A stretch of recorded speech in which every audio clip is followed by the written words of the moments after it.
The gynecologist during pregnancy recommends iron and folic acid supplements.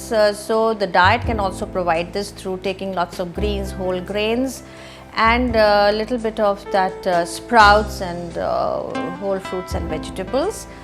Because if this is not taken in sufficient quantity, the child may be born with certain defects and brain damage. Sometimes the pregnant woman faces a lot of problem and complication, things like constipation because of fetal pressure.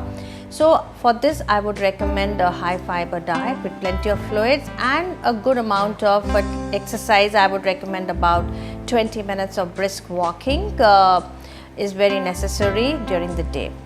A woman especially during the first trimester of pregnancy complains of morning sickness.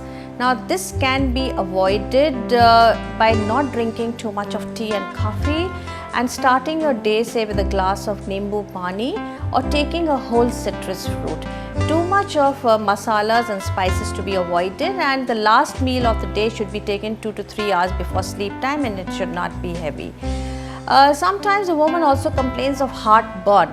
Now why this happens is because the uterus may be putting pressure on the stomach, so the food moves upwards towards the esophagus and causes this problem. So the idea is that when you have taken a meal, you should not lie down for at least 2 to 3 hours and do not take too much of masalas and spices.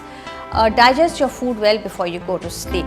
Sometimes the woman also complains of swelling in the feet and cramps. So this is because of a calcium phosphorus imbalance. So sometime the pregnant woman will have to stop taking dairy products but take calcium rich supplements which are poor in phosphorus. There may be a problem of gestational diabetes during pregnancy as well. If the woman should, therefore for such situation the woman should avoid taking too much of the sugary foods.